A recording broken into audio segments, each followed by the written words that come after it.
இது நான் ஸ்வீட்டி நாட்டி கிரேசி. நல்லா பண்ணியிருக்காங்க, எல்லாம் நல்லா இருக்காங்க.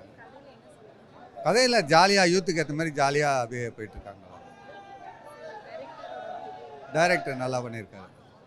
Okay, thank you. நாளைக்கு வந்து லவர்ஸ் டேங்க. ஊரை சுற்றிட்டு வந்து லவ் பண்ணா 2K கிஸ்ட்டு, புரியுதா?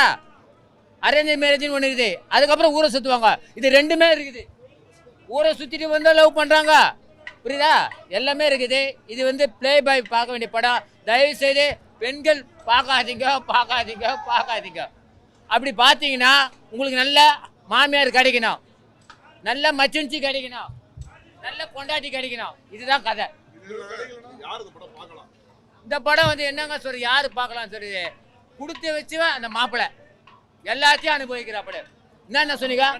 அடையார் பவனில் எத்தனை ஸ்வீட் இருக்குது, பால்கோவா இருக்குதா, ஜாங்கிரி இருக்குதா, எல்லாத்தையும் பார்க்குறேன்ல. அதுதான் ஸ்வீட்டி நாட்டி கிரேசி. கிளாமருங்க, ரெட்ட அர்த்தம் சொல்கிறாங்க. இது ரெட்ட அர்த்தம் இல்லைங்க, 10 அர்த்தம் இருக்குதுங்க அதில். Double meaning. இந்த படம் வந்து குடும்பத்தோட கொஞ்சம் கஷ்டம்தான். லவர்ஸ் பார்க்கலாம். பிரேக்கப் ஆச்சுன்னா தயவு செய்து பிரேக்கப்பை மாற்றிடுவாங்க, அவ்வளோதாங்க. தயவுசெய்து பொண்ணுங்க ஆண்கள்கிட்ட பிரேக்கப்னு சொன்னீங்க, அடுத்த நிமிஷம் டேட்டிங் தான் நடக்கும். படம் நல்லா இருக்குங்க. ஸ்வீட்டி நாட்டி கிரேசி நல்லா இருக்குங்க. டைட்டிலுக்கு ஏற்ற மாதிரியே ஸ்வீட்டியாகவும் இருக்குது, கிரேசியாகவும் இருக்குது, நாட்டியாகவும் இருக்குது. அதில் அடல்ட் காமெடின்னு போட்டுருந்தாங்க. அடல்ட்டு தான், அடல்ட் காமெடிக்கான விஷயங்கள் எல்லாம் இருக்குது. வல்காரிட்டி கிடையாது. எல்லாருமே நல்லா பார்க்கலாம். எல்லாரும் காமெடி தாங்க. காமெடி படம் தாங்க. எல்லாமே காமெடியாக தான் இருக்குது. சீரியஸ்லாம் கிடையாது. ஆனால் சீரியஸான மேட்டரை காமெடியாக வச்சு பண்ணியிருப்பாங்க. நல்லா இருக்கு.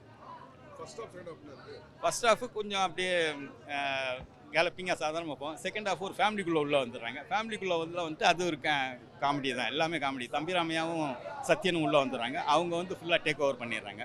படத்தை எடுத்துகிட்டு தூக்கிட்டு போயிடுறாங்க. நல்லா இது பண்ணி. ஆமாம், போர் அடிக்காமல் பார்க்கலாம். படம் போர் அடிக்காமல். அதுதான் ஃபேமிலியோட நம்ம வந்து பார்க்குறதுக்கு அது எப்படின்னு சொல்ல முடியல. ஆனால் தனித்தனியாக எல்லோரும் பார்க்கலாம். ஃபுல் அண்ட் ஃபுல் மூவி வந்து நல்லா காமெடியாக இருக்குது. கண்டிப்பாக எல்லாம் பார்க்கலாம். ரொம்ப என்டர்டெய்னிங் மூவியாக இருக்குது. சூப்பர். என்ன நல்லா இருக்குது சார், சூப்பராக இருக்குது சார். தம்பிராமையை பற்றி சொல்லவே வேண்டாம், சத்தியனும் சொல்ல வேண்டாம். நல்லா அவங்க காம்பினேஷன் சூப்பராக இருக்குது. படம் நல்லா ஃபர்ஸ்ட் கிளாஸ் இருக்குது. கிளாமராக சொல்ல போனாக்கா ஹீரோயினுடைய அம்மாவும் ஹீரோயினுடைய அக்காவும் வந்தாங்க இல்லையா, நடிச்சிருக்காங்க பாருங்க. அவங்க நல்லா பண்ணியிருக்காங்க. கிளாமர் இல்லை, அது அவங்க ரெண்டு பேருமே கொஞ்சம் ஏஜ் தான் தெரியுறாங்க. பட் ஹீரோயின் வந்து பார்த்தீங்கன்னாக்கா அவங்க வந்து அவருடைய ஹீரோடைய லவராக இருக்கிறதால வந்து பார்த்தீங்கன்னா அது நார்மல் ஸ்டோரியாக இருக்குது. பட் கிளாமரை ஆட் பண்ணுறது வந்து இவங்க ரெண்டு பேர் தான். ஹீரோயினுடைய அம்மாவும் அக்காவும் தான் கிளாமரில் வந்து மெயினாக இருக்கிறாங்க. இல்லை சார், அதாவது சொல்கிறேனே, இது வந்து அந்தளவுக்கு பெரிய கிளாமர்லாம் கிடையாது. கண்டிப்பாக எல்லாருமே பார்க்கலாம். காமெடி நல்லா இருக்குது படம் சார். கம்ப்ளீட்டாக எல்லாமே வந்து டபுள் மீனிங் தான் சார் படம். ஆமாம், 100%. நாளைக்கு வேலன்டைன்ஸ் டே இல்லை, February 14. கண்டிப்பாக நாளைக்கெலாம் தேட்டர் ஃபுல்லாகவும் நான் நினைக்கிறேன். கண்டிப்பாக இருக்கலாம். கண்டிப்பாக ஒரு வாட்டி பார்க்கணுங்க. பார்த்தா தாங்க இந்த ரிவ்யூ மக்களுக்கு போனால் தான் படம் எப்படி இருக்குன்னு தெரியும். கண்டிப்பாக பார்த்தா ஒரு வாட்டி கண்டிப்பாக பார்க்குற அளவுக்கு என்டர்டைன்மெண்ட் தான் இருக்கும் மூவி. நல்லா இருக்குங்க. தேங்க்யூ.